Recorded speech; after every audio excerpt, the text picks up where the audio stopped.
How y'all doing? Good afternoon. Sorry, I didn't expect all these people to be here, but first of all, thank you guys to be here. Thank you guys getting the awareness for my country, Grand Bahama and Abaco, the whole Bahamas. As everybody know, the Bahamas is being hit by a catastrophic storm, Hurricane Dorian, Category 5. The islands are not in good shape. I was just there about 3 weeks ago, 2 weeks ago, and just coming from an island where everything was so nice, this island's we're getting back on the right track, trying to recover from the hurricane from the past 2 years, and it still hadn't recovered from the past hurricane. It was still slow, and just like I said, just there 2-3 weeks ago, and just seeing the hurricane and seeing footage for what Hurricane Dorian has done to the islands, left me heartbroken, but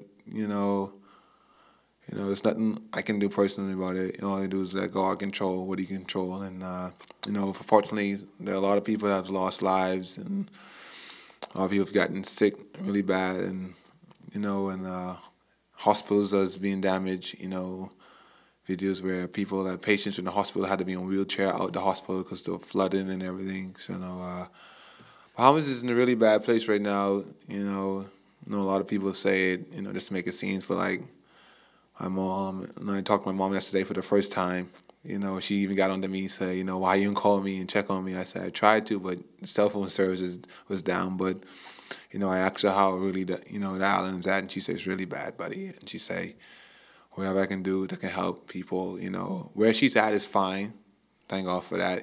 She said a couple of light broke, the window may have been damaged a little bit, but nothing too crazy. But the whole island by itself, the picture, if you see a picture of Grand Bahama previously and Grand Bahama now, you can see the flooding where it's all over. So, and Abaco Island is completely gone. People are still trying to find their loved ones, and it's tough, man. It's tough to talk about, just sharing with Sean, looking at my family group chat, there's people floating around in the water, face down, face up, lifeless, and there's nothing you can do about it, and people hugging each other, joining on each other, together, and people they're found dead because their last memories with them hugging on their loved ones, trying to survive through the storm. So, like I said, it's heartbroken, but major thanks to the Sacramento Kings family foundation, Ronde Dive Foundation, Hal Jacob and his family for donating, and together they have raised $105,000 to match my $100,000.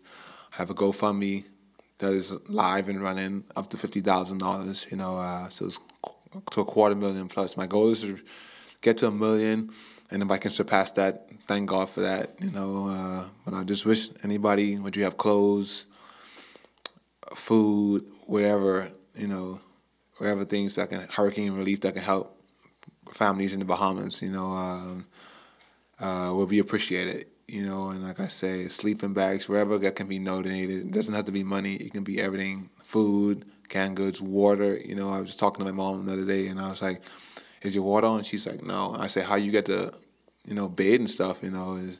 She said, "I have to use the water of the pool." And I was like, it's nothing new that we go through, but people that she said, people can use the bathrooms, and if they want to use the bathroom to flush their toilets, you have to. She said she had to use the water of the pool and get a bucket and put it down, but it's nothing new to island life, the stuff we go through. That's the struggles we go through majority of our lives when it comes to hurricanes, so we know how to adjust and how to adapt, but it's still tough, my mom was just on the island by herself, my immediate family.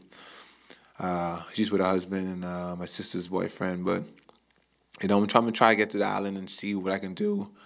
Probably won't stay there 24 hours, probably just go in the morning and come get out that evening, whatever I can do just to help and give out some water to help people. And that's my spare time. I would do that just because I know I have work over here and I have to get back to business. But I have a good team behind me. My sister Jaleesa, my mom, my brothers and sisters, should be 7 of us, so there's a lot. They're all working together. I have like I said, GoFundMe page going up.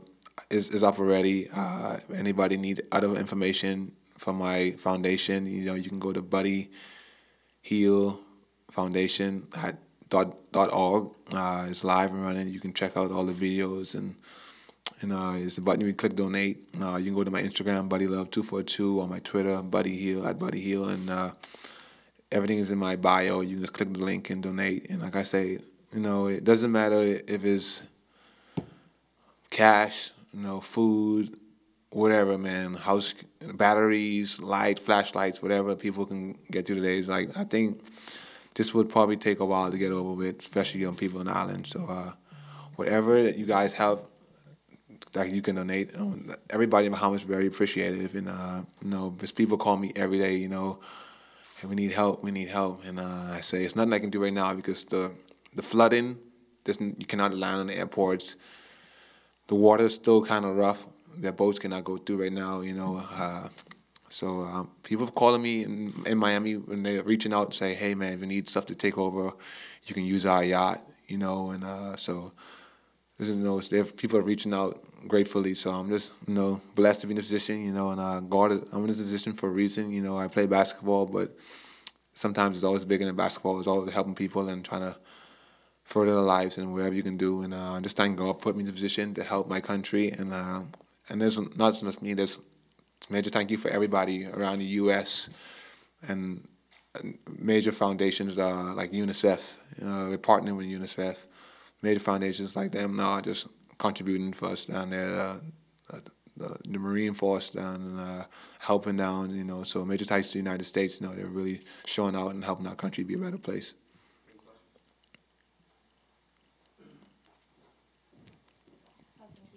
Hi, Charmaine here with Fox 40. I know we've all seen the heartbreaking images, and we can only imagine how the devastation is down there. But for you, you have that personal connection. You have your family that's still down there, lots of friends. Right. Tell us, what does that mean for you?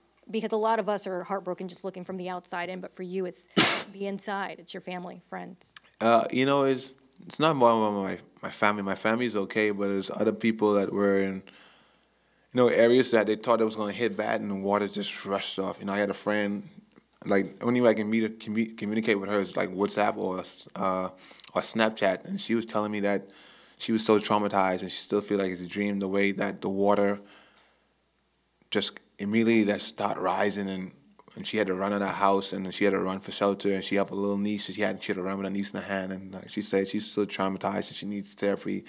And everybody, you hear people say, why they didn't prepare for the storm? Well, we never been through a storm like this. We've been through Category 4s and Category 3s, and this storm it's nothing like them. It was different. It was worse. It's Category 5, 190-mile winds. You couldn't predict it. And when flooding come in, you cannot predict whether it's going to flood or nothing like that. And so, a lot of people are traumatized. A lot of people still think it's a dream. And when I talked to one of my best friends on the island, they say, they need diapers for the kids, you see kids walking around with no diapers and stuff like that. It's just tough to watch, and I know I'm trying to be here to complete a sad story, but just knowing how it is, and they say it was worse than what it was.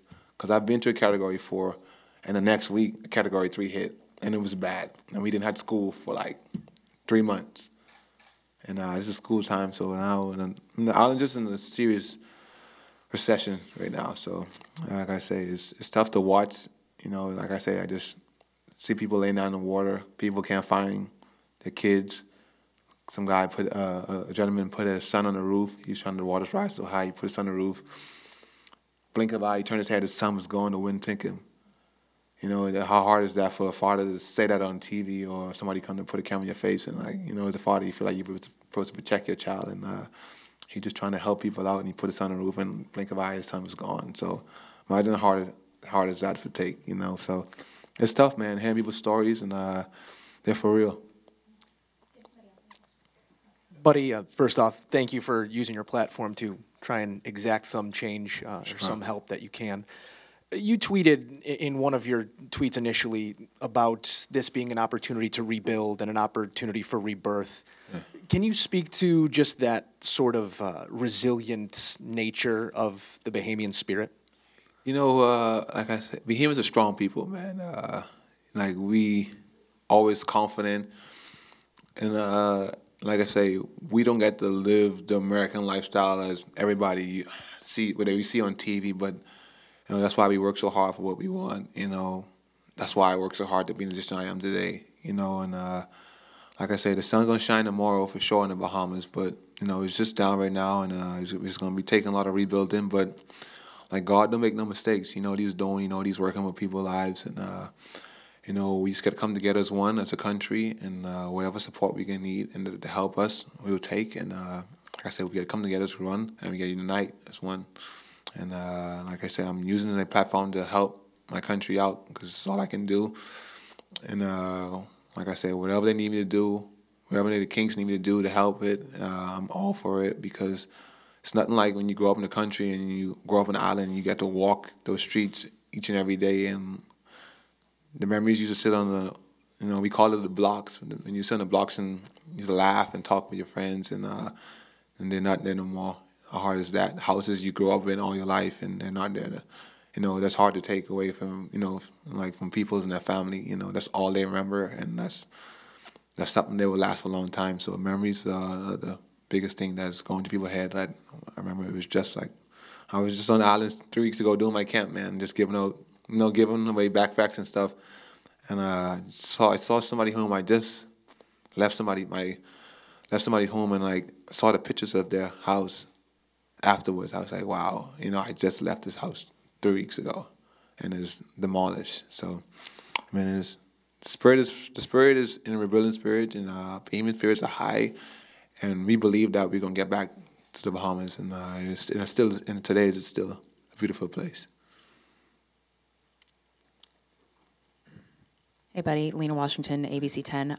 You mentioned sleeping bags. Yeah. Is there anything else outside of money or food that you know specifically that people need the most right now? I mean, feminine hygiene products, baby products, anything that you can think of? I would just say healthcare, all that stuff that can help, because the water, all that stuff, anything can happen. Mosquitoes, like anything that happen with, you guys can help with health.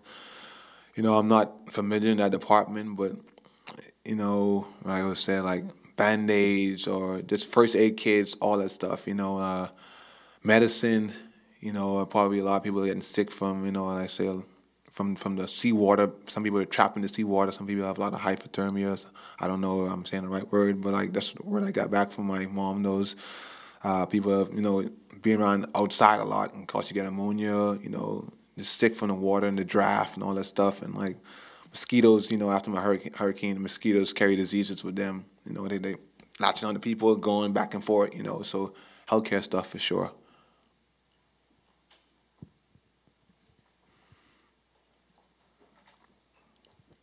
Buddy, we're hearing that Luke kicked in some money. For sure, yeah, Luke, yeah. Major thanks to Luke for sure. Yeah, and then have you talked to your teammates about this, and have you talked about ways that you guys as a group can help pull together?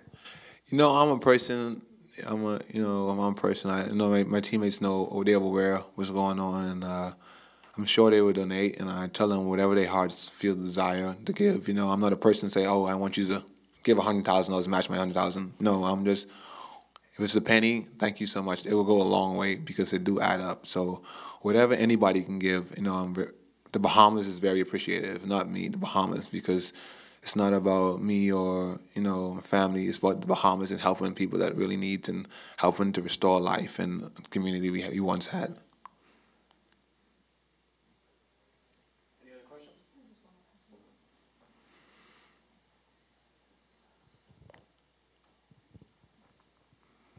I know that you talked about adapting and adjusting the people of your country. From what you know, and I know you know how strong they are, and they've been through situations maybe Sure. not as severe as this, but for all of us who are sitting here, like, we see devastation, but you know that they are strong people and they will rebuild. Maybe talk a little bit about that, the rebuilding process.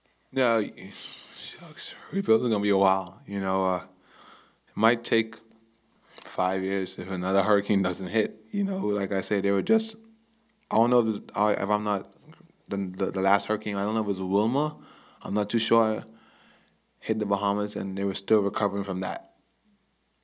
So that's how the island life is at. And the hurricanes comes around this time. It's this prime years for the storms to start kicking in. So and I think Wilma was like 2 years ago.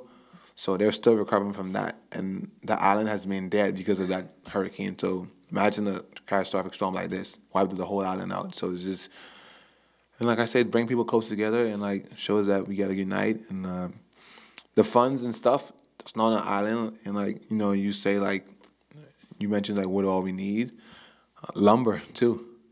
You know, that can go a long way too. If you can donate lumber, that would go. People can help restore their homes and stuff like that. That would go far away.